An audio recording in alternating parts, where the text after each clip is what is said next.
Hello everyone and welcome back to the channel. So guys, आज की video में बात करेंगे यूज इफेक्ट हुक की रिएक्ट जेएस में। तो बेसिकली यूज इफेक्ट हुक होता क्या है और उसकी क्या इंपॉर्टेंस है और क्या क्या हम उससे अचीव कर सकते हैं। तो बेसिकली लास्ट वीडियो तक हमने लाइफ साइकिल मेथड्स देखे थे रिएक्ट में, और हमने एक लाइफ साइकिल मेथड पढ़ा था जिसका नाम था कंपोनेंट डिड माउंट। सो उस लाइफ साइकिल मेथड से जो हम फंक्शनैलिटी अचीव कर रहे थे क्लास बेस्ड कंपोनेंट में, वही सेम फंक्शनैलिटी हम यूज इफेक्ट के थ्रू अचीव कर सकते हैं फंक्शनल कंपोनेंट में या फंक्शन बेस्ड कंपोनेंट में। तो पहले तो हम डिस्कस कर लेते हैं कि इस वीडियो में क्या क्या कवर करेंगे, उसके बाद एक एक करके हम पॉइंट्स में मूव करेंगे। सो फर्स्ट पॉइंट हम ये डिस्कस करेंगे कि यूज इफेक्ट हुक होता क्या है रिएक्ट में। उसके बाद हम देखेंगे basic syntax use effect hook का। उसके बाद में एक प्रैक्टिकल एग्जांपल देखेंगे अलग अलग कंडीशंस और डिपेंडेंसीज के थ्रू कि कैसे हम यूज इफेक्ट हुक का कोड लिखते हैं। और फिर लास्ट में हम डिस्कस करेंगे एक इंटरव्यू क्वेश्चन। तो let's move on to our first point which is what is use effect hook. So in React, use effect hook is a powerful tool that allow you to perform side effect hooks, side effects in your functional components. These side effects could be anything from fetching data, subscribing to events, or even manually changing the DOM. It is crucial for managing the life cycle of your components. तो अगर हम इसको easy language में समझे तो basically यही है कि यूज इफेक्ट हुक एक सिंपल फंक्शन होता है जिसके अंदर हम लोग अपना एक पीस ऑफ कोड एग्जीक्यूट करवाते हैं based on the like based on our state value changes, or like based on a different condition. ठीक है, सो बेसिकली यूज इफेक्ट होकर एक फंक्शन होता है जिसमें हम एक पीस ऑफ कोड एग्जीक्यूट करवाते हैं based on a condition that we want. Next is what is the basic syntax of use effect hook. So it takes two parameters. First one is the function that contains your side effect, and when I'm saying side effect, it just means a piece of code. You don't have to get confused what is a side effect. Okay, side effect means a piece of code that you want to get executed. And the second is the dependency array. Second is the dependency array. The dependency array is optional, but it plays a crucial role in controlling the when the effect runs. Okay, so now we will go to our code editor and we will try to code this use effect in actual, and we will see how to write it. So let me go to my code editor. So I have removed everything and we will write the code from scratch. So first of all, I'm importing my I'm writing the basic snippet for my functional component. So now I will just write a React fragment and just write a basic sentence which says use effect. Okay, now we'll just go on the front end, and if you see, now use effect is there on the screen.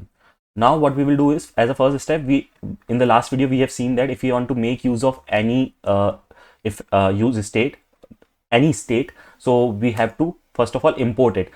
So how we have imported use state in the last video, in the same way we will import the use effect hook also. So now I have imported the use effect, and now what we will do is we will make use of it. So as per the syntax, what we have to do is we have to write use effect, and then in this brackets we have to write the function that we want to implement. So in this way, and now second parameter, which was the dependency array, is optional. So as of now I am not writing this. After few minutes I will write that also. So first of all, I have written this. Now inside this we have seen that your side effect code goes here. Side effect means nothing but just a simple code that we want to implement. So as of now I am just writing, I'll just write console.warn and some basic code. Okay, so I'll just say use effect called. So now let's go to the screen, and if you see, I'm refreshing it, and our use effect is getting called once. Why? Because our component gets load, so the use effects get called. Now first of all, before moving ahead, we have to understand when exactly does use effects get called, in what cases. Okay, so use effects get called once when your components mounts. Okay, and second, whenever there is an update in the state or props value. So these are the cases when use effects get called. तो अब हम देखते हैं कि कैसे हम अभी हमने एक चीज़ तो देख ली कि हमारा जब कंपोनेंट माउंट होता है तब यूज इफेक्ट कॉल हुआ। अब हम देखते हैं कि कैसे स्टेट की वैल्यू अपडेट होने पे यूज इफेक्ट कॉल होता है। तो उसके लिए हमको एक यूज स्टेट हुक का यूज़ करना पड़ेगा और अपना एक स्टेट वैल्यू क्रिएट करनी पड़ेगी और उसको अपडेट कराना पड़ेगा। सो हम एक बेसिक काउंटर फंक्शनैलिटी का यूज़ करके अपने स्टेट की वैल्यू को अपडेट करवाते हैं। सो मैं एक काउंट स्टेट क्रिएट कर रहा हूँ और इसकी हम इनिशियल वैल्यू दे देंगे 0। ठीक है, अब हम क्या करेंगे, क्योंकि हमको इसकी वैल्यू को अपडेट करना है तो हमको एक बटन क्रिएट करना पड़ेगा। तो बटन के अंदर हम लिख देते हैं अपडेट, और एक यहाँ पे ऑन क्लिक इवेंट हैंडलर लगा के इसकी वैल्यू को अपडेट करा देते हैं। ये सब बेसिक चीज़ें हैं जो हमने मल्टीपल टाइम्स करी है वीडियोज़ में। So it will be easy and not much complex to understand. So अब हम यहाँ पे एक कॉल बैक फंक्शन यूज़ करेंगे जिसके अंदर हम उसकी वैल्यू को सेट करेंगे। सो बेसिकली हमको क्या करना है, काउंट की वैल्यू को सेट करना है to incremented by 1। So count plus 1 every time when we click the button. So अब क्या होगा, जैसे ही हम बटन पे क्लिक करेंगे हमारे काउंट की वैल्यू हमेशा इंक्रीज होगी। और अब हमें ये नोटिस करना है कि हमारा यूज इफेक्ट हुक कैसे कैसे कॉल हो रहा है। तो सबसे पहले जैसे ही मैं इसको रिफ्रेश कर रहा हूँ, it is getting called once because the component loads, and when I click on update you notice that the use effect got called. Again when I'm clicking on update, the use effect is getting called. To be more precise हम क्या कर सकते हैं, count की value को screen पे print भी करवा सकते हैं, तो हमको पता चल जाएगा साथ ही साथ कि काउंट की वैल्यू अपडेट हो रही है और उसी वजह से हमारा स्टेट वैल्यू मतलब हमारा यूज इफेक्ट कॉल हो रहा है। तो जैसे ही हमने अपडेट पे क्लिक किया हमारे काउंट की वैल्यू 1 हुई, इसका मतलब हमारे स्टेट की वैल्यू चेंज हुई, तो हमारा यूज इफेक्ट कॉल हुआ। नेक्स्ट वापस चेंज हुई, तो जैसे जितनी बार ये चेंज होगी उतनी बार यूज इफेक्ट कॉल होगा। तो यही कंसेप्ट है बेसिकली यूज इफेक्ट का। अब इसके अंदर हम आ जाते हैं अपने सेकंड वाले पोर्शन पे, जो कि था डिपेंडेंसी एरे। सेकंड पैरामीटर हमने देखा था डिपेंडेंसी एरे होता है। सो इसका क्या यूज है, सो सपोज अगर मेरे पास मल्टीपल स्टेट्स है अपने कोड में, फॉर एग्जांपल ये तो एक स्टेट था, अब ऐसे कैसे ही मैंने दूसरा स्टेट बना लिया, यहाँ पे मैं काउंट की जगह लिख देता हूँ डेटा, एंड ये जो डेटा स्टेट मैंने बनाया है ये भी एक काउंटर ही है बेसिकली, तो इसीलिए मैंने इसको 0 रखा है। अब मैं यहाँ पे एक और बटन बना देता हूँ एकदम सेम। बस यहाँ पे हम क्या कर रहे हैं कि दो बटन अलग अलग बना रहे हैं। पहला बटन था हमारे काउंट वेरिएबल को और या काउंट स्टेट को अपडेट करने के लिए, सेकंड है हमारा डेटा स्टेट को अपडेट करने के लिए। तो ये हमने कर दिया। अब हम यहाँ पे बटन के नेम भी थोड़े अपडेट कर देते हैं जिससे मीनिंगफुल रहे। तो अगर हमको काउंट वैल्यू को अपडेट करना है तो फर्स्ट बटन पे क्लिक करना है, और अगर हमको डेटा स्टेट को अपडेट करना है तो हम सेकंड बटन पे क्लिक करना है। तो अब इतना हो गया। अब हमको क्या करना है कि हमको मेंशन करना है कि हमारा स्टेट सिर्फ तभी रन हो जब हमारा अब हमको ऐसा चाहिए कि हमारा स्टेट तभी रन हो जब हमारा काउंट स्टेट अपडेट हो, और हमको नहीं चाहिए कि हमारा जब भी स्टेट डेटा स्टेट अपडेट हो तब हमारा यूज इफेक्ट कॉल हो। सो मैं इसको सेव करके आपको दिखाता हूँ एक्चुअल में। तो हम एक बार इसको भी प्रिंट कर देते हैं जिससे आपको पता रहे कि हमारे दोनों स्टेट्स कैसे कैसे अपडेट हो रहे हैं। तो यहाँ पे यूज इफेक्ट की हम जगह हम लिख देते हैं काउंट, एंड यहाँ पे हम लिख देते हैं डेटा।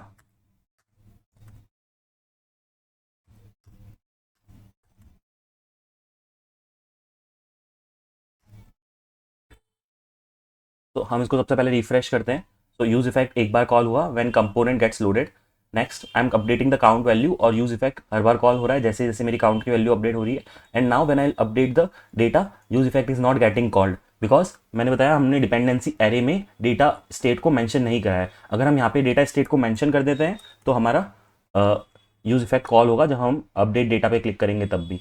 तो काउंट पे तो हमेशा होगा क्योंकि हमने उसको डिपेंडेंसी एरे में रखा है, और यहाँ पे आप देखो क्योंकि हमने डेटा को भी डिपेंडेंसी एरे में रख दिया है, तो ये अब हम कुछ किसी पर भी क्लिक करें दोनों स्टेट में से तो ये रन होगा।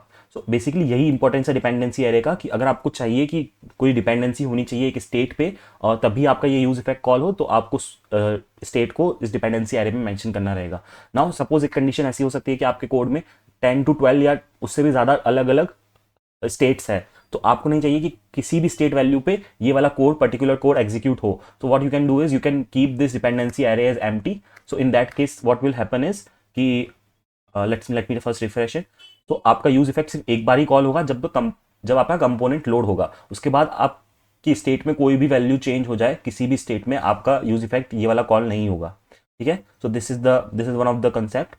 अब एक और चीज है, it is not compulsory that you should only have one use effect in your code. Okay, you can have an number or multiple number of use effect code, okay, like use effects in your code. So for example हमारे पास दो code है अलग अलग functionality के। पहला है हमारा फर्स्ट कोड है हमारा जिसमें हम लोग लिखते हैं काउंट अपडेटेड, ओके, और सेकंड है हमारा जिसमें हम लिखते हैं डेटा अपडेटेड। ठीक है, नाउ आई वांट दैट ये काउंट अपडेटेड वाला जो कोड है ये सिर्फ तभी अब रन हो जब हमारे काउंट की वैल्यू अपडेट हुई है, ओके, एंड ये जो डेटा अपडेटेड वाला कोड तभी रन हो जब हमारे डेटा की वैल्यू अपडेट हुई है। तो अब हम देखते हैं, इसको रिफ्रेश करते हैं। फर्स्ट ऑफ ऑल ये दोनों कॉल होंगे because as obvious component is getting loaded.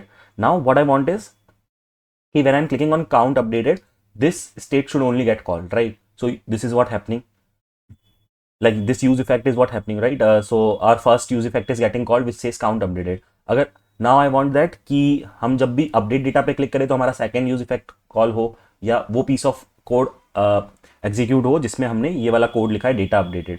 तो इस तरह से हम ये अचीव कर सकते हैं। सो बेसिकली अब हमने सारे कंडीशन सारे केसेस कवर कर लिए, जिसके अंदर हमने देखा सबसे पहले कि यूज इफेक्ट होता क्या है, उसका क्या सिंटैक्स है बेसिकली। उसके अंदर हमने देखा कि कैसे स्टेट की वैल्यू चेंज होती है तो use effect gate called. Okay, और उसके बाद हमने देखा कि डिपेंडेंसी एरे का क्या यूज है।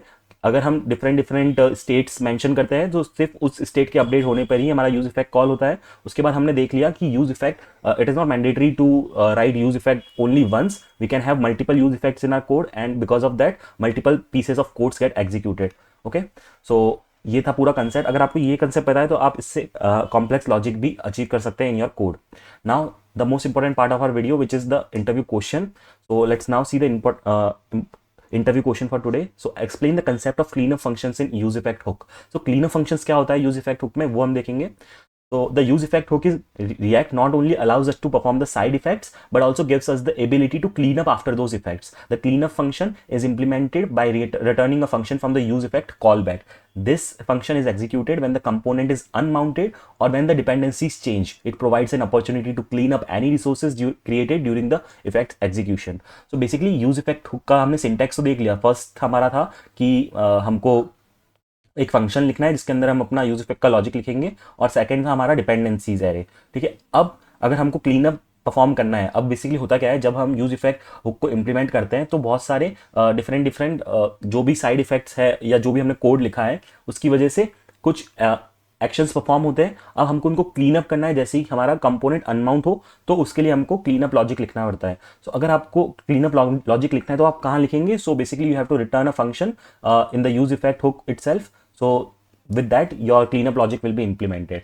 So as of now आपको यही जानने की जरूरत है कि cleanup logic कैसे implement होता है। अगर नेक्स्ट वीडियो में हम कहीं पे भी इस लॉजिक का यूज करेंगे तो I will explain you in more detail कि what is cleanup logic and what exactly do we write inside it. But yeah, for this the interview question is only this much, that what is cleanup function and where do we implement it. So I think अब सारी चीज़ें cover हो गई होगी। अगर आपको कुछ भी डाउट है तो you can ask in the comment section, and if you have any feedback please feel free to provide in the comment section. And that's all for this video. If you are new to the channel please make sure to subscribe to the channel, and I will see you in next video.